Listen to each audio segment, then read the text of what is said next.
नमस्कार, स्वागत है आपका एएनबी न्यूज में। आप देख रहे हैं उत्तराखंड स्पेशल बुलेटिन। आपके साथ मैं हूं सदफ फातिमा। बुलेटिन की शुरुआत करेंगे। उत्तराखंड पुलिस ने आपदा पीड़ितों की मदद की है। उत्तराखंड के अनेकों हिस्सों में इस समय आपदाएं आ रही हैं। वहीं मुख्यमंत्री पुष्कर सिंह धामी ने कहा कि सभी लोग इस समय मदद के लिए आगे आ रहे हैं। पूरे राज्य में इस समय आपदा आई हुई है। राज्य के प्रत्येक जनपद आपदा से प्रभावित है। पुलिस विभाग ने, पुलिस के रिटायर्ड अधिकारियों ने, पीसीएस संगठन के लोगों ने आपदा पीड़ितों के लिए अपनी तरफ से राहत कोष में योगदान दिया है। मुख्यमंत्री ने कहा कि मैं उन सभी का धन्यवाद करता हूं।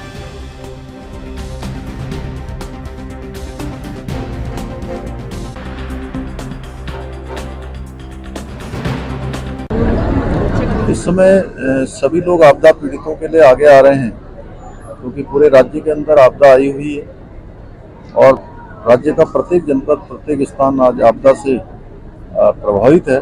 ऐसे में पुलिस विभाग ने, पुलिस के हमारे रिटायर्ड अधिकारियों ने, पीसीएस एसोसिएशन के लोगों ने अभी यहाँ पर आपदा पीड़ितों के लिए राहत कोष में अपनी तरफ से योगदान किया है। मैं उन सभी का धन्यवाद करता हूँ।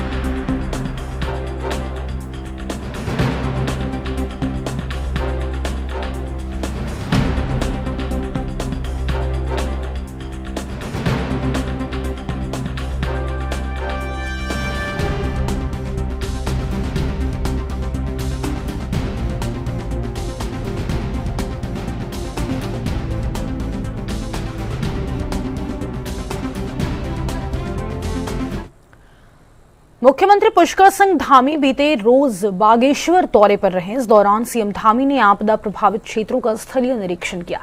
साथ ही सीएम धामी ने आपदा प्रभावित परिवारों से मुलाकात कर उनसे सीधा संवाद किया। सीएम धामी ने आपदा प्रभावितों को हर संभव सहायता का भरोसा दिलाया। कपकोट दौरे पर सीएम धामी ने अधिकारियों को राहत और पुनर्वास कार्यों में किसी भी प्रकार की ढिलाई न बरतने के सख्त निर्देश दिए। सीएम धामी ने प्रत्येक प्रभावित तक त्वरित राहत और पारदर्शी पुनर्वास सुनिश्चित करने पर विशेष जोर दिया है। इससे पूर्व सीएम धामी ने धराली, उत्तरकाशी, पौड़ी, चमोली, चंपावत सहित अन्य आपदा प्रभावित क्षेत्रों में भी सबसे पहले पहुंचकर राहत बचाव कार्यों का नेतृत्व किया। सीएम धामी ने पुनर्वास प्रक्रिया को पारदर्शी और समयबद्ध तरीके से पूरा करने के निर्देश दिए। साथ ही उन्होंने जरूरतमंद को तुरंत सहायता पहुंचाने के निर्देश भी दिए।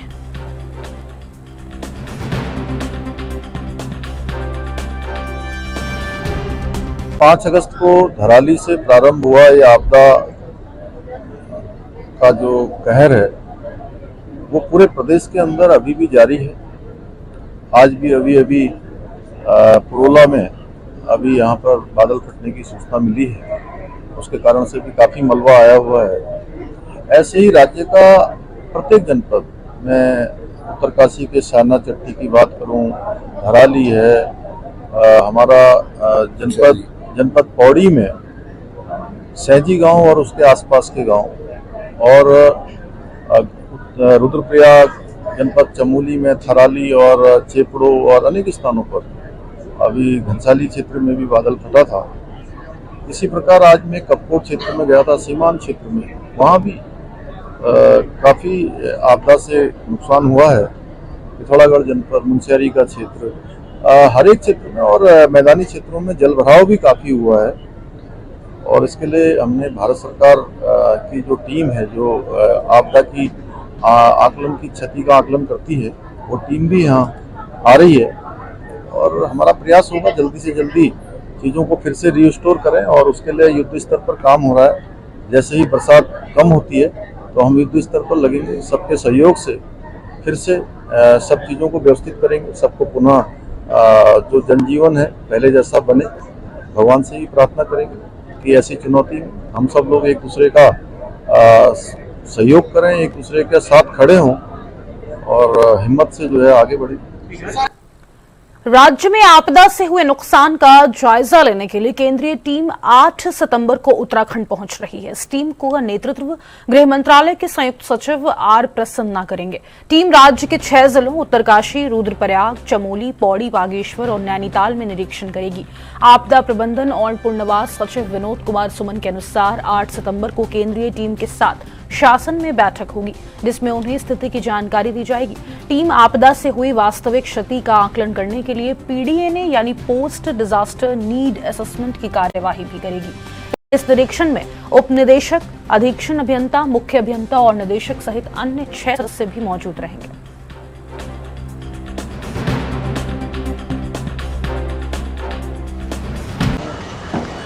उत्तराखंड में 8 सितंबर को केंद्रीय टीम जो है आ रही है, और अगर बात करें तो राज्य में क्षति का जायज़ा लेने के लिए अंतर मंत्रालय केंद्रीय टीम 8 सितंबर को आ रही है और 6 जिलों में यह टीम जो है निरीक्षण करेगी। वहीं आपदा प्रबंधन एवं पुनर्वास सचिव विनोद कुमार सुमन ने जो है बताया है कि केंद्रीय टीम जल्द ही उत्तराखंड में आ रही है और एक बैठक भी जो है शासन में होनी है उसी टीम के साथ। वहीं अगर बात करें तो लगातार आपदा से जो हुई है अभी तक वास्तविक क्षति का आंकलन करने के लिए PDNA यानी पोस्ट डिजास्टर नीड असेसमेंट की कार्रवाई भी लगातार कहीं ना कहीं जारी है और जल्द ही एक अंतर मंत्रालय केंद्रीय टीम भी जो है उत्तराखंड में आ रही है। उत्तरकाशी, रुद्रप्रयाग, चमोली, पौड़ी, बागेश्वर व नैनीताल में यह टीम जाएगी और वहां पर जो है पूरा आंकलन और अध्ययन करेगी। इसके बाद टीम जो है गृह मंत्रालय के जो संयुक्त सचिव हैं वो R प्रसन्ना वो इसका नेतृत्व कर रहे हैं और केंद्रीय टीम के साथ 6 अन्य सदस्य भी आ रहे हैं, जिसमें अधीक्षण अभियंता हैं, उप निदेशक हैं, इसके अलावा मुख्य अभियंता हैं, निदेशक हैं। यह सभी उस टीम में मौजूद रहने वाले हैं। देहरादून से कैमरा पर्सन दिनेश कुमार के साथ अभिनव नायक, ANB न्यूज़। मुख्यमंत्री पुष्कर सिंह धामी ने देहरादून सिटी में 13 आधुनिक लॉन्ग रेंज इमरजेंसी सायरन का उद्घाटन किया है। ये सायरन पुलिस थानों और चौकियों में स्थापित किए गए हैं और उनकी आवाज 8 से 16 किलोमीटर तक सुनाई दे सकती है। आपातकालीन स्थिति में इन सायरनों के माध्यम से बड़ी संख्या में लोगों को तुरंत अलर्ट किया जा सकेगा। पहले चरण में ऋषिकेश, प्रेमनगर, क्लेमेंट टाउन और रायपुर में 16 किलोमीटर रेंज वाले सायरन लगाए गए। वहीं डालनवाला, पलटन बाजार, Rajpur, Patel Nagar, Nehru colony, cantt, Vasant Vihar, police चौकी बिंदाल और पुलिस लाइन रेस कोर्स में 8 किलोमीटर रेंज के सायरन लगाए गए हैं। प्रशासन ने लोगों को पैनिक न होने की पहले ही सलाह दी थी।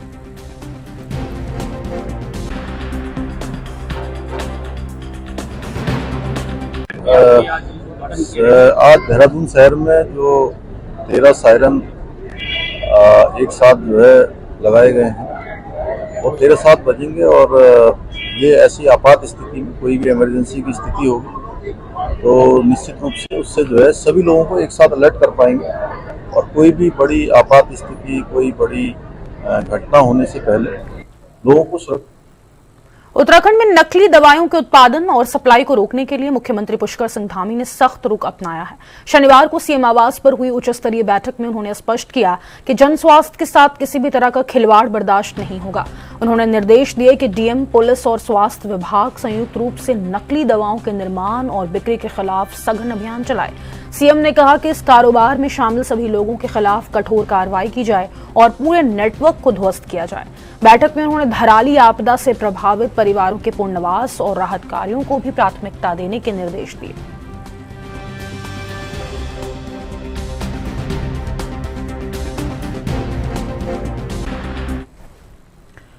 उत्तराखंड में इस बार का मानसून भारी तबाही लेकर आया है। आपदा प्रबंधन सचिव के अनुसार इस साल 574 मिलीमीटर बारिश दर्ज हुई है, जो 2010 के बाद सबसे अधिक है। इस भयंकर बारिश ने राज्य में जानमाल का भारी नुकसान किया। इसी को देखते हुए उत्तराखंड सरकार ने केंद्र से 5,700 करोड़ रुपए की सहायता राशि की मांग की है। केंद्रीय टीम सोमवार को आपदा प्रभावित क्षेत्रों का दौरा करेगी और नुकसान का आकलन करेगी, जिसके बाद तय होगा कि राज्य को कितना राहत पैकेज दिया जाएगा।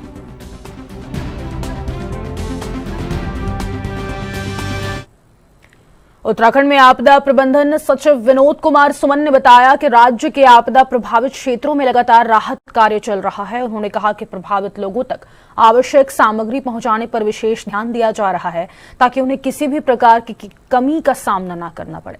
सुमन ने यह भी जानकारी दी कि वर्तमान में पूरे राज्य में स्थिति नियंत्रण में है और सामान्य हो रही है।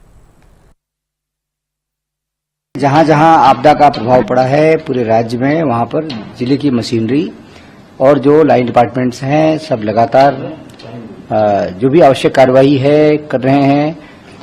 किसी प्रकार से क्षेत्र में या लोगों को किसी प्रकार की आवश्यक सामग्री की कमी न हो, उसको लगातार मॉनिटर कर रहे हैं और जो भी सामग्री की कमी हो रही है सक्षम स्तर पर संज्ञान में ला रहे हैं। सामग्री को भेज जाने की व्यवस्था की जा रही है। वर्तमान में आपदा से पूरे प्रदेश में स्थिति सामान्य है, किसी प्रकार से पैनिक की स्थिति कहीं भी नहीं है। तो क्या सरकार के पास कोई विशेष प्रकार की पैकेज की योजना है?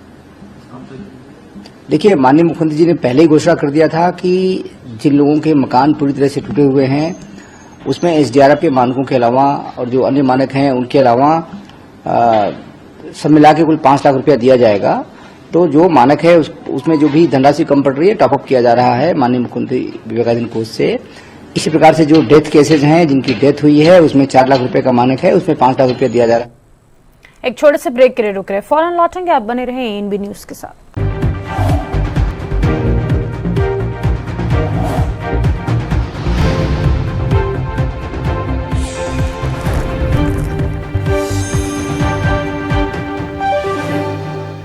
ब्रेक के बाद एक बार फिर से आप सभी का स्वागत है। आगे बढ़ेंगे। रुद्रपुर के सिटी क्लब में कांग्रेस के संगठन सृजन अभियान की बैठक उस समय हंगामे में बदल गई जब पार्टी के 2 गुट आपस में भिड़ गए।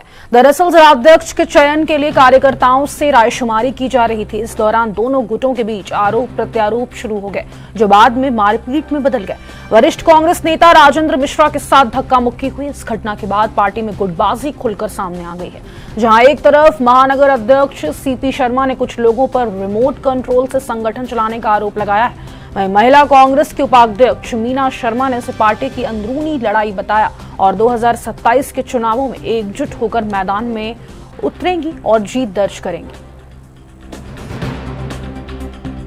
देखिए, वो सब जग जाहिर है। सारे हमारे पर्यवेक्षक महोदय, जो हमारे कांग्रेस के वरिष्ठ नेता, सब मंच पर मौजूद थे। इतनी जल्दी अध्यक्ष बनने की किसी व्यक्ति को थी कि वो चाहता था कि मुझे आज ही अध्यक्ष का लेटर मिल जाए। तो जल्दबाजी का नतीजा यही होता है।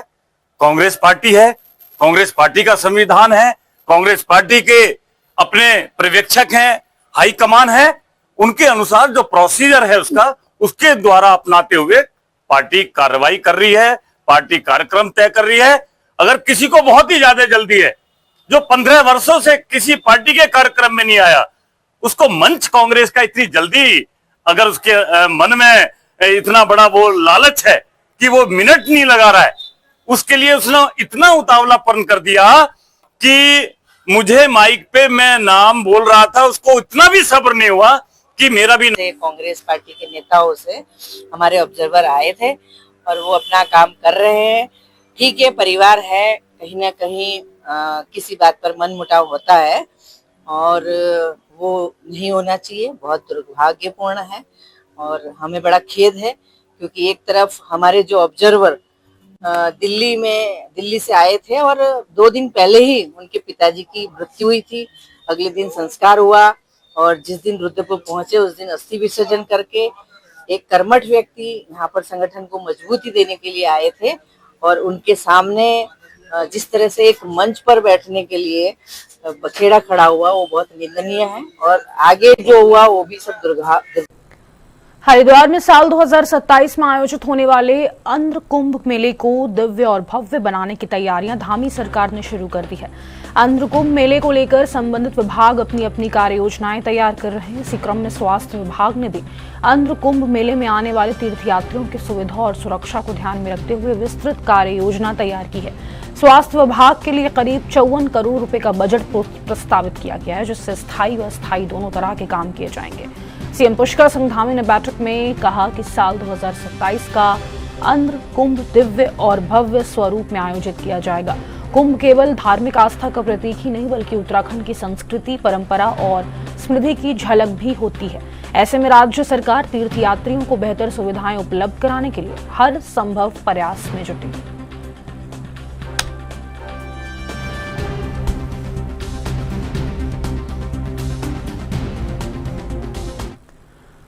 विधानसभा अध्यक्ष रितु खंडूरी भूषण ने कोटद्वार के तड़ियाल चौक स्थित क्षेत्रीय परिवहन कार्यालय का औचक निरीक्षण किया। निरीक्षण के दौरान उन्होंने कार्यालय में उपस्थित अधिकारियों और कर्मचारियों की उपस्थिति, रजिस्टर की जांच की है और वाहन पंजीकरण, ड्राइविंग लाइसेंस जारी करने जैसी सेवाओं की प्रगति की समीक्षा की।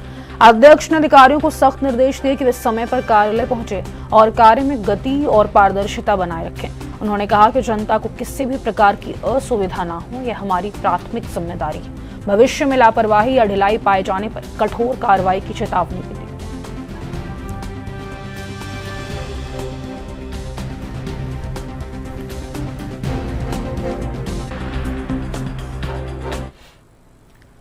उत्तराखंड में मंत्रिमंडल विस्तार की अटकलें अब तेज हो गई है। ऐसी संभावना है कि नवरात्रि के दौरान यह विस्तार हो सकता है। इसी बीच विधायक लगातार मुख्यमंत्री से मिल रहे हैं। इसी क्रम में राजपुर विधायक खजान दास ने भी मुख्यमंत्री से मुलाकात की। हालांकि उन्होंने खुद के मंत्रिमंडल में शामिल होने की खबरों से इनकार किया। उन्होंने कहा कि मंत्रिमंडल का विस्तार पूरी तरह से मुख्यमंत्री के विवेक और पार्टी आलाकमान के निर्देशों पर निर्भर करेगा।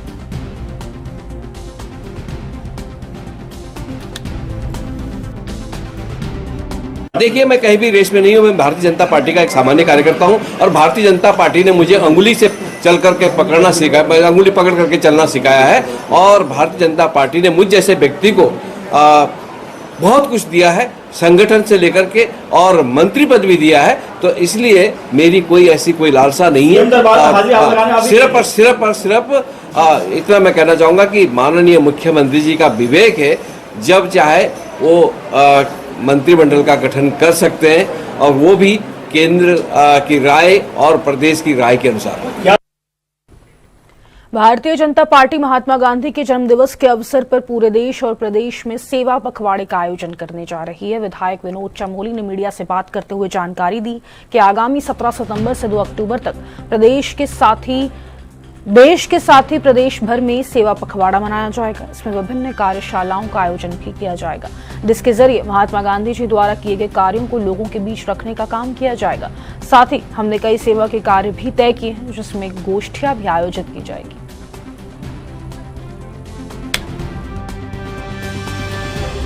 देखिए, महात्मा गांधीवादी समाजवाद जो हमारे सिद्धांत हैं, पंच निष्ठाएं हैं, उसमें गांधीवादी समाजवाद भी हमारी एक निष्ठा है भारतीय जनता पार्टी का। आप हमारा जो संगठन का जो पंच निष्ठाएं हैं उनको पढ़िएगा तो गांधीवाद को तो हमने पहले ही स्वीकारा हुआ है। तो स्वाभाविक बात है कि गांधी जी को हम महत्व देते हैं, गांधी जी की सोच को महत्व देते हैं, उनके समाजवाद को हम आगे रखकर आगे काम कर रहे हैं। और आपको ध्यान में होगा कि माननीय मोदी जी ने जब स्वच्छता का अभियान लिया था पूरे देश के अंदर, तो महात्मा गांधी जी को ही कोट किया था। और महात्मा गांधी जी जब पूछा गया था कि भाई आपको स्वतंत्रता और स्वच्छता में से अगर पहले किसी को चुनना पड़े तो आप किसको चुनेंगे, तो महात्मा गांधी जी ने कहा था कि हम स्वच्छता को चुनेंगे, और वो भारतीय जनता पार्टी ने अपना एजेंडा बनाया।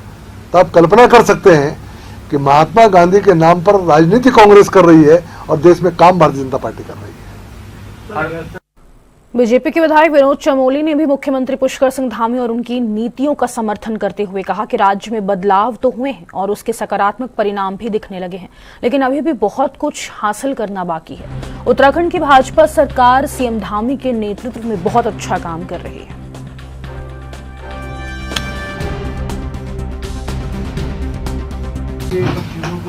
बेहतर रिजल्ट आए हैं। हाँ, निश्चित तौर पर आप जानते हैं सरकार की तमाम योजनाएं चल रही हैं, और हमारे जो आशा कार्यकर्ता हैं ये बाकायदा बच्चे के गर्भ में आने से लेकर और जन्म होने तक और उससे बड़ा होने तक लगातार उसकी केयर करती हैं, और आप देखते हैं उसकी बराबर मॉनिटरिंग होती है। तो यही कारण है कि हमारे यहाँ पर इसमें ये परिणाम आए हैं। मैं समझता हूँ, कह सकते हैं कि स्वास्थ्य विभाग बेहतर काम कर रहा है और सरकार इस ओर संजीदा है। क्षेत्रीय विधायक अरविंद पांडे ने अपने क्षेत्र के भाजपा कार्यकर्ताओं और जनप्रतिनिधियों के साथ एक बैठक की है। इस बैठक में उन्होंने नागरिकता संशोधन कानून यानी CAA के बारे में विस्तार से जानकारी दी और लोगों से CSC सेंटर जाकर नागरिकता के लिए फॉर्म भरने की अपील की। पांडे ने कहा कि धर्म के आधार पर देश का विभाजन हुआ, जिससे कई बंगाली और सिख समुदाय के लोग पाकिस्तान में रह गए थे। उन्होंने प्रधानमंत्री नरेंद्र मोदी का धन्यवाद करते हुए कहा कि CAA उन शरणार्थियों को नागरिकता देने का एक ऐतिहासिक फैसला है जो लंबे समय से इस देश में रह रहे हैं।